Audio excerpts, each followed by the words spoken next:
Welcome to my channel. Ritvik ने सक्षम को देख कहा, और तो बता तू कैसे छोड़ दूँ साथ न? मेरे माँ बाप हैं और बहन भी होते हुए साथ नहीं है तो क्या करूँगा? किसके लिए रहूँगा यहाँ? किसके साथ रहूँ? तो बात बता मुझे, किनके साथ जिन्होंने मुझे जैसे अनाथ को उठाकर अपने घर पर रखा, माँ बाप के न रहते माँ बाप का प्यार दिया, भाई बहन का प्यार दिया, या तुम लोगों को और उसका रूही के साथ दूँ? तू बता, जब तूने आलिया के साथ उसे दो बार अकेले देखा तब तुझे कैसा लगा था? पूछा था ना तूने कि भी सवाल करे थे ना इसके कैरेक्टर पर। सवाल जब उसने तुझसे पूछा तो क्यों तुझे इस बुरा लगा?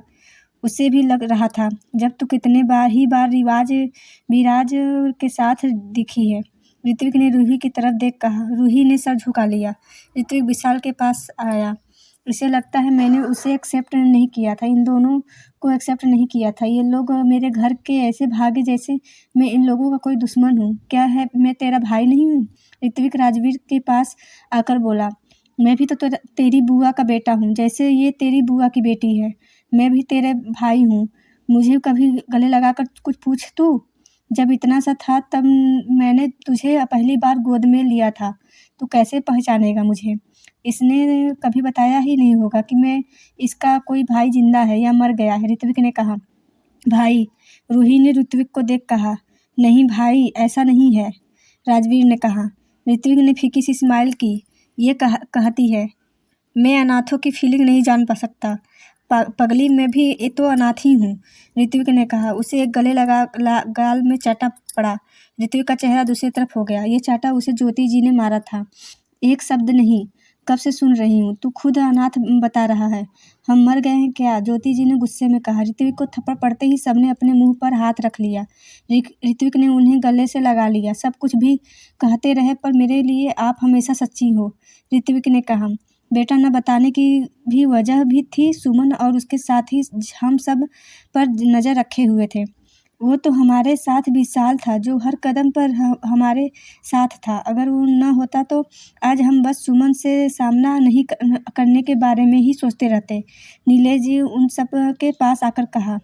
अगर तुम उन्हें पहले मिल जाते तो तुम्हें इमोशनल ब्लैकमेल कर पेपर पर साइन करा लेते, इसलिए हम किसी के सामने नहीं आए, नीलेश जी ने कहा। सब चीज़ों की वजह थी न, हमारे पास भी वजह। फोटो रहा है कि इतना सब कुछ जो इसके साथ हुआ वो सब भूल जाए, सक्षम ने कहा। तो बार बार एक ही टॉपिक पर क्यों आ जाता है? मैं ये नहीं कह रहा हूँ कि इसके साथ जो हुआ गलत हुआ। जैसे तेरी बहन है वैसे ही मेरी बहन भी है। उसका अच्छा बुरा जानता हूँ। हम क्यों बीच में लड़ रहे हैं? इन दोनों का मैटर है, ये दोनों जानेंगे, ऋत्विक ने कहा। हम सब बैठ कर बात कर सकते हैं, जो चीज़ें हुई हो उससे सॉल्व कर सकते हैं। और रही बात आज सबके आने की, उसने आज सबको इसलिए यहाँ बुलवाया था कि पापा और फूफा जी दोनों मिल सके, सब चीज़ें सॉल्व हो सके। पर नहीं, सबको अपना गुस्सा दिखाना ज़रूरी है, ऋत्विक ने गुस्से में सबसे कहा। वो गुस्से से बाहर चला गया। कार्तिक उसके पीछे जाने लगा। रुको कार्तिक, ज्योति जी की आवाज़ से वो रुक गया। ज्योति जी रूही के पास आई, कहा। हम सब से गलती हुई है बेटा, इसमें ऋत्विक की कोई भी गलती नहीं है। जो कुछ भी हुआ है उसमें हम सब जिम्मेदार हैं। सज़ा देनी है हम सबको दे सकती हो, पर तुम अपने भाई को सज़ा मत दो, उससे से बात करो।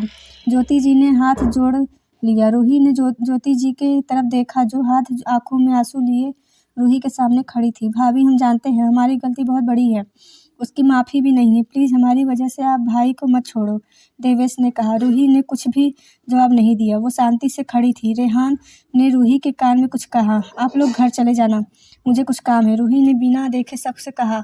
बाहर चली गई। रेहान जीवन भी बाहर निकल गए। उसके पीछे ज्योति जी उनके आ जाते ही रोने लगी। नीता जी उनके कंधे पर हाथ रखा।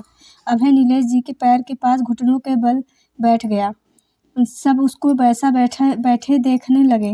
मैंने बहुत सारी गलतियाँ की हैं, कितनी भी माफ़ी मांग लूँ, पर काम है, मुझे एक मौका और दे दीजिए, मैं सब कुछ ठीक करने की कोशिश ज़रूर करूँगा। अभय नीलेश जी के पैर छू कहा। नीलेश जी ने अभय को देखा। आज उन्हें वो दिन याद आ गया जब अभय ने रूही से ज़बरदस्ती शादी की थी। आज का दिन। नीलेश जी एक कदम पीछे हो गए। जो तुमने किया है न, उसकी माफ़ी नहीं है, उसकी सज़ा है, और यही सज़ा है तुम्हारी। रूही अगर तुम्हें माफ़ करती है तो हमें मंजूर है, पर एक बात याद रखना, अगर इस बार तुमने रूही को हर्ट किया तो बहुत दूर भेज दूंगा मैं रूही को। नीलेश जी ने कहा। अभय के साथ साथ सब भी हाथ थोड़ा खुश हो गए। ये मत सोचना कि ये सब तुम्हारे लिए बोल रहा हूँ, मैं अपने दोस्त के लिए बोल रहा हूँ बस। नीलेश जी ने कहा। जाओ तुम लोग एंजॉय करो, कुछ ही टाइम है न्यू ईयर स्टार्ट होने में, सारे एंजॉयमेंट का। पापा के में घर मुझे जाना है। नीति ने नीलेश जी से कहा। हाँ सब चलते हैं, न्यू ईयर स्टार्ट हो जाए फिर, नीलेश जी ने कहा। नीति ने धीरे से खुद में बड़बड़ाते हुए कहा। हाँ खुद को तो दोस्त मिल गए क्या, नीलेश जी ने उसे घूर कहा। नीति जल्दी से सबके पास चली गई। बार काउंटर के पास विशाल, प्रिया, आसिमा, राजवीर, सक्षम, सिया और अब नीति खड़े एक दूसरे से डिस्कस कर रहे थे। दूसरी तरफ दिव्या और देवेश खड़े थे। कार्तिक, नियम, अभय बाहर चले गए थे। इतना सब हो गया, अब नहीं होगा एंजॉयमेंट, प्रिया ने कहा। भाई मुझे घर जाना है, नीति ने सक्षम से कहा। हाँ चलो हम भी घर चलते हैं, विशाल ने कहा। मैंने पापा से पूछा तो उन्होंने कहा न्यू ईयर हो जाने के दो, नीति ने मुंह बना कहा। अब नहीं बनाना, न्यू ईयर हो गया, न्यू ईयर, घर जाना है, आसिमा ने कहा। पापा हम सब घर जा रहे हैं, सक्षम ने नीलेश जी से कहा जो दादाजी के से बात कर रहे थे। ठीक है जाओ, आराम से जाना, नीलेश जी ने कहा। वो सातों घर के लिए निकल गए। जिस इंसान को हम रोज़ देखना पसंद करते थे, जिसके साथ अपनी ज़िंदगी के वो लम्हे गुजारने की सोच रहे थे, आज वो हमें देखता भी नहीं है, नीति ने कहा। देवेश ने नीति से कहा। ज़्यादा मत सोच, कल भाभी घर आ रही हैं, देखना फिर ठीक हो जाएगा सब। यहाँ रूही, रेहान, जीवन बाहर आए। मैम ऋत्विक सर ऊपर टेरेस पर है, रेहान ने कहा।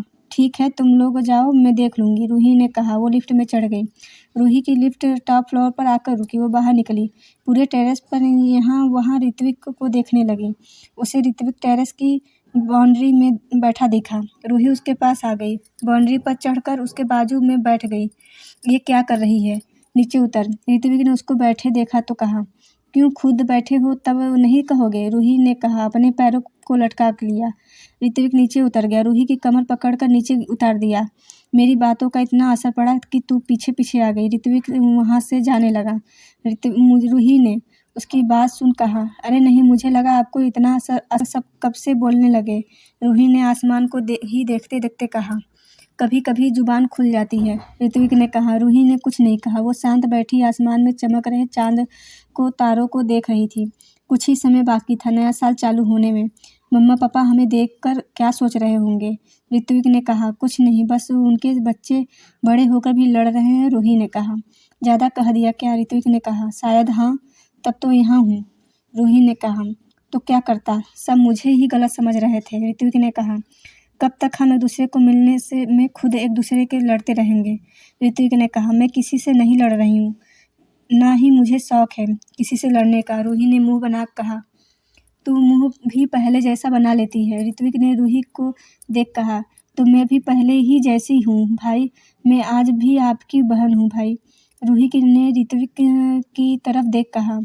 जैसे पल पल आपने गुजरे हैं मैंने भी गुजारे हैं भाई, मम्मा पापा को आपने सामने तब दम तोड़ते देखा है भाई, मैं सब कुछ बर्दाश्त कर जाती, अगर आपको कुछ हो जाता तो।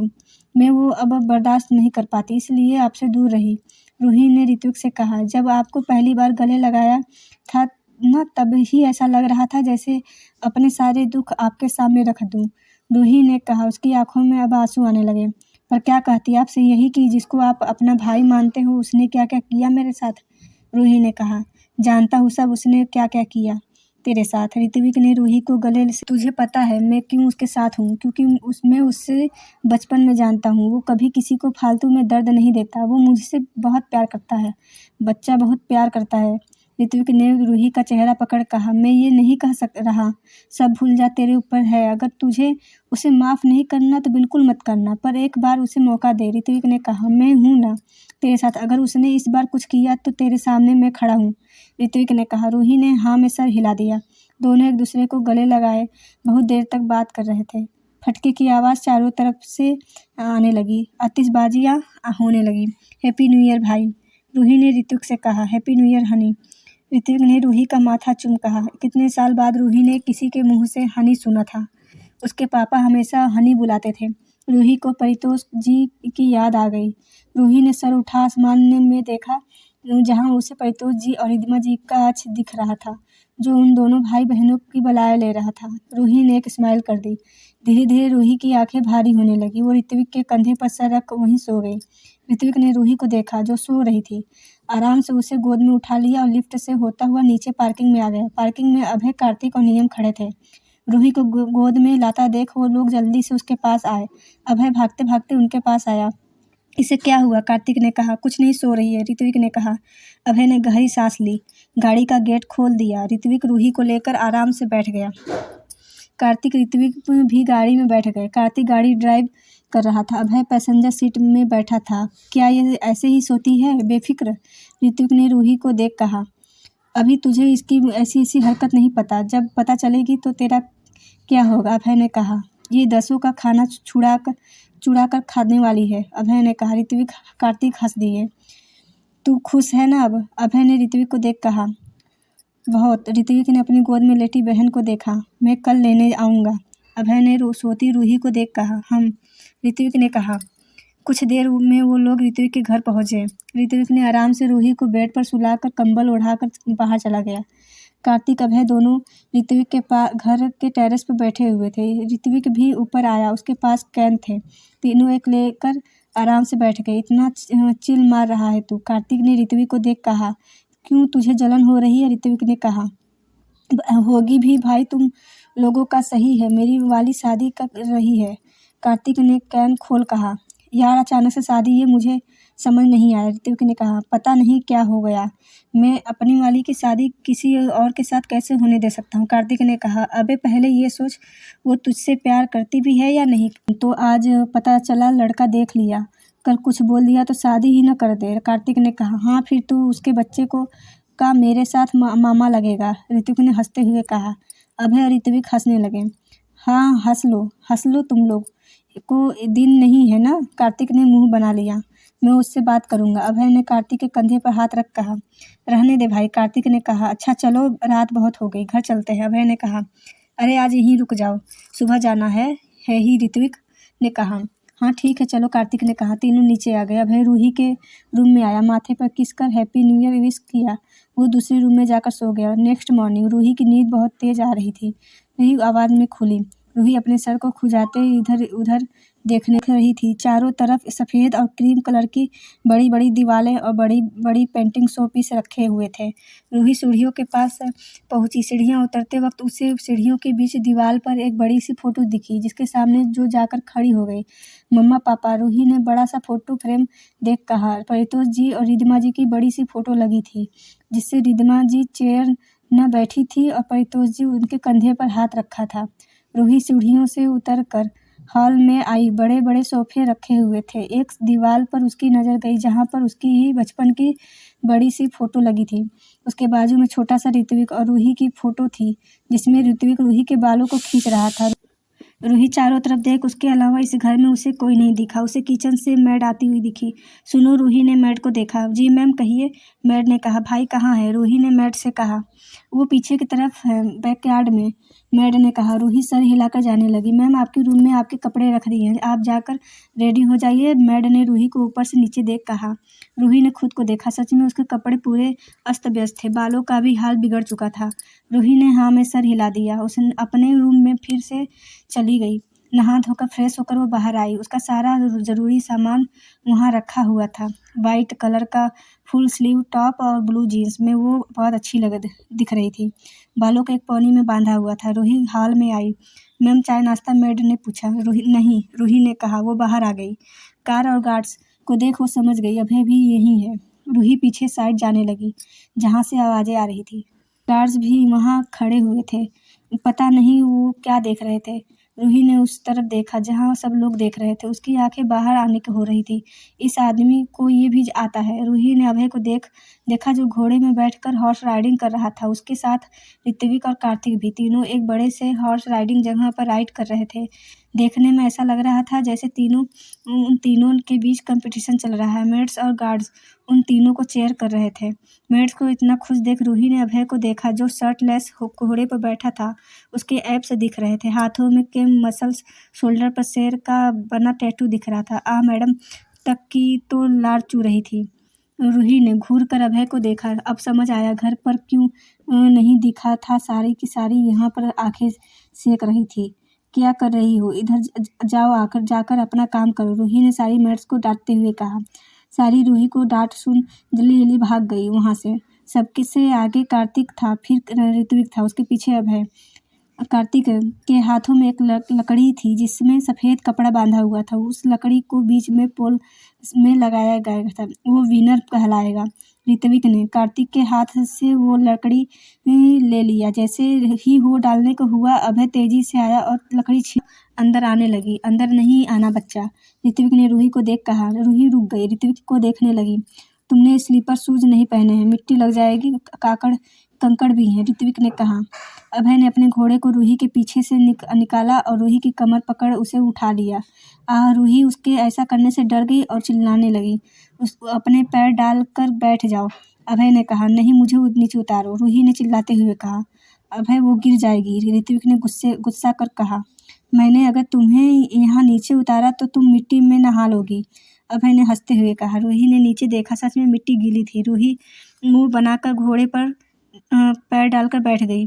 कमर छोड़ो, अब बैठ गई हूँ, रूही ने गुस्से में कहा। नहीं, अभय ने और कसकर रूही के कमर को पकड़ कंधे पर सर रख लिया। आइए, रूही उसकी हरकत पर चिढ़ गई। मुझे साफ जगह पर नीचे उतारो, रूही ने कहा। नहीं, एक राइड हो जाए, अभय ने कहा। घोड़े को चलाने लगा। नहीं, रूही ने कहा, पर अभय ने कहाँ सुनी। धीरे धीरे घोड़े को चलाने लगा। अचानक ही उसने घोड़े को लगाम दी। वो तेज चलने लगा। रूही डर गई और अभय के शोल्डर को पकड़ लिया। नहीं, मुझे डर लग रहा है, रूही ने आंख बंद कर कहा। अरे आँख खोलो, ये अच्छा है, अभय ने रूही से प्यार से कहा। रूही ने धीरे से आँख खोला। उसकी नज़र अभय के शोल्डर पर गई, जिससे शेर का टैटू था। उसकी नज़र फिर सीने में गई थोड़ा, और पलटकर उसने अच्छे से अभय के सीने पर देखा, जहाँ पर उसका नाम लिखा था। ये सब हुआ से हटाकर सीने पर हाथ रख दिया जहाँ उसका नाम लिखा था। अभय ने उसके सीने पर छूते ही घोड़े की कस कर लगाम लगा दी, जिससे रूही डर कर अभय के गले लग गई। घोड़ा रुक गया। रूही ने सर उठाकर देखा, अभय को देखा, जो आराम से घोड़े से उतर कर उसे उसकी जगह छोड़ दिया। नाश्ता किया तुमने? ऋत्विक ने रूही से पूछा। रूही ने ना में सर हिला दिया। चलो नाश्ता करते हैं, ऋत्विक अंदर ले आया। चारों ने बैठकर नाश्ता किया। सर, आपने जो कहा था वो ले आया, जैंक अंदर आते हुए बोला। हाँ, रख दो, नाश्ता कर लो, अभय ने कहा। जैंक भी नाश्ता करने बैठ गया। याद है आज, अभय ने रूही को देख कहा। रूही ने अभय को देखा और कहा, रूहानिका सिंघानिया कभी अपने वादे नहीं भूलती। करेक्शन की ज़रूरत है, रूहानिका अभय आर्यन। अभय ने रूही के नाक पर टच कर कहा। हम भी हैं, कार्तिक ने उन दोनों को देख कहा। रूही ने घूर कर कार्तिक को देखा। कार्तिक चुप हो गया। आसिमा की शादी किस लड़के से करवा रही हो? अभय ने रूही की तरफ देख कहा। हाँ, अगर उनकी शादी कहीं और हो गई तो मेरा भाई कुंवारा ही रह जाएगा, जैक ने जल्दी से बोल दिया। कार्तिक ने अपने भाई को घूर कहा। क्यों, तुम्हारे भाई को मेरी बहन के अलावा कोई और लड़की नहीं मिलेगी क्या? रूही ने खाते खाते कहा। कोई नहीं चाहिए मुझे, सिर्फ वो चाहिए, वरना कोई नहीं, कार्तिक ने रूही की तरफ देख कहा। रूही ने उसको देखा। जबरदस्ती नहीं करूँगा, उससे अगर कोई और पसंद है तो ओके, कार्तिक ने कहा। एक ऑफर है, रूही ने खाते हुए कहा। क्या? चारों लड़के एक साथ बोले। आसिमा या प्रिया? रूही ने कार्तिक और नियम को देख कहा। कार्तिक ने रूही की तरफ देख कहा। ये कोई ऑफर नहीं है, नहीं चाहिए मुझे ऐसा ऑफर। कभी कभी लगता है बहुत बड़ी हो गई हो तुम, कभी कभी लगता है बहुत बड़ी। कार्तिक अपनी सीट से खड़े हो कहा। बाहर चला गया। भाभी, वो दोनों कोई ऑफर नहीं है, दोनों को तोल नहीं सकते, नियम ने कहा। जब मेरी बहन ने तुम्हें प्रपोज किया था तो क्यों हाँ नहीं कहा? रूही ने कहा। जब एहसास नहीं था, दूर जाने का एहसास हो गया, नियम ने कहा। तो तुम कब बोल रहे हो मेरी बहन से? रूही ने कहा। आपको क्या लगता है मुझे बोलना चाहिए? नियम ने बड़े इनोसेंस तरीके से बोला। रूही उसकी ऐसी इनोसेंस देख मन ही मन सोचने लगी, ये इनका असिस्टेंट कैसे हो सकता है, ये बिल्कुल बच्चा है। रूही ने अभय को सोचते हुए देखा तो कहा, इतना मत सोचो, वो ऐसा ही है। रूही ने ब्रेकफास्ट किया। ये तुम्हारे लिए, जाओ जाकर रेडी हो जाओ। अभय ने नियम का लाया सामान रूही को दे दिया। इसमें क्या है? रूही ने अभय से पूछा। रूम में देख लेना, और हाँ, अपना कॉन्ट्रैक्ट याद रखना, अभय ने रूही को देख कहा। रूही ने अभय को घूरा। उसके हाथ से में सारे बैग लेकर रूम में चली गई। बेड पर सारा सामान रख कर वो बैठ गई। ये आदमी अपने आप को समझता क्या है? रूही ने कहा अपनी नाक फुलाकर। बहुत शौक है, अब बताती हूँ मैं, रूही ने कहा। पैकेट उठाकर देखने लगी। एक पैकेट ने लाल और क्रीम बनारसी साड़ी निकली। रूही ने उस साड़ी को देख अभय को 10 गालियाँ दी। एक दूसरे पैकेट में उस तैयार होने का सामान था। छोटी सी डिब्बी थी जिसमें सिंदूर था। रूही ने उस डिब्बी को उठा लिया, आईने में खुद को देखा। अब इसकी ज़रूरत नहीं है। रूही ने सिंदूर की डिब्बी रख दी। रूही साड़ी पहनकर रेडी हो गई। गले में हार। रूही रेडी रेडी होकर बाहर आई। अभय ने उसे देखा, वो देख रह गया। आज फिर उसकी धड़कन तेज हो गई। रूही को देख। ऋत्विक ने रूही को देखा, उससे हाँ चलो, अभय ने कहा। दोनों बाहर आ गए। तू कब आएगा घर? अभय गाड़ी में बैठ कहा। शाम तक देखता हूँ, ऋत्विक ने कहा। अभय की गाड़ी ऋत्विक के घर से निकल गई। रूही बाहर खिड़की की तरफ देख रही थी। अभय ने ड्राइवर के से गाड़ी रोकने को कहा। गाड़ी रुकते ही अभय को देखा, कहा, गाड़ी क्यों रुकवा दी? चलो बाहर आओ। अभय गाड़ी से उतरकर रूही के साइड गेट खोल कहा। क्यों? रूही ने कहा। आओ तो, अभय ने रूही का हाथ पकड़ कहा। रूही बाहर निकल गई। अभय ने ड्राइवर से गाड़ी पार्क करने को कहा। रूही का हाथ पकड़ ले जाने लगा। कहाँ ले जा रहे हो? रूही ने इरिटेट हो कहा। अभय ने उसे दूसरी देखने का इशारा कर दिया। रूही ने इसका इशारा साइड देख मंदिर। रूही ने मंदिर को देख कहा। बड़ा सा शिव मंदिर था। अभय ने रूही का हाथ पकड़ लेकर मंदिर ले गया। दोनों मंदिर के अंदर आए। रूही ने अपने सर पर पल्ला रख दिया। अभय ने रूही को देखा। तीन दोनों अंदर आए। भगवान सामने हाथ जोड़ लिए। पंडित जी ने उन दोनों को आशीर्वाद दिया। क्या तुम दोनों बच्चे भागकर शादी करने आए हो? पंडित जी ने कहा। नहीं पंडित जी, हम पहले से ही शादीशुदा हैं, अभय ने कहा। पंडित जी ने हाँ में सर हिला दिया। अभय ने उन्हें शॉप से खरीदा प्रसाद दिया। पंडित जी ने शिव जी और पार्वती जी को प्रसाद और श्रृंगार चढ़ाकर रूही को ओली में देने को किया। रूही ने अपनी ऐसे मत हटाना, पति की आयु कम होती है, पंडित जी ने कहा। तुम मुझे मारना चाहती हो जिससे तुम्हारा पीछा छूट जाए, अभय ने रूही के कान में कहा। पंडित जी ने प्रसाद वहीं रख दिया और माता पार्वती के चरणों से उठाया सिंदूर रूही की तरफ बढ़ा दिया। ये लो बेटा, अपनी धर्मपत्नी को लगा दो, पंडित जी ने अभय से कहा। अभय ने रूही की तरफ देखा जो उससे देख रही थी। वो मना करना चाहती थी। अभय ने सिंदूर उठा रूही के मांग में सजा दिया। रूही की आंखें बंद हो गई। अभय ने अपने पॉकेट से मंगलसूत्र निकाल कर रूही के गले में पहना दिया। रूही ने अभय को देखा और जो उसे देख रही थी। अब लग रही हो ना मेरी सुहागन, अभय ने रूही को देख कहा। ये लो बेटा, ये प्रसाद लो, पंडित जी ने कहा। रूही ने अपनी उंगली फैला दी। पंडित जी ने प्रसाद दिया। दोनों को आशीर्वाद दिया। रूही ने भगवान के सामने पैर छुए। पंडित जी के पैर छुए। सदा सुहागन रहो, पंडित जी ने रूही को आशीर्वाद दिया। रूही उनका आशीर्वाद लेकर भगवान के पैर छूकर बाहर आ गई।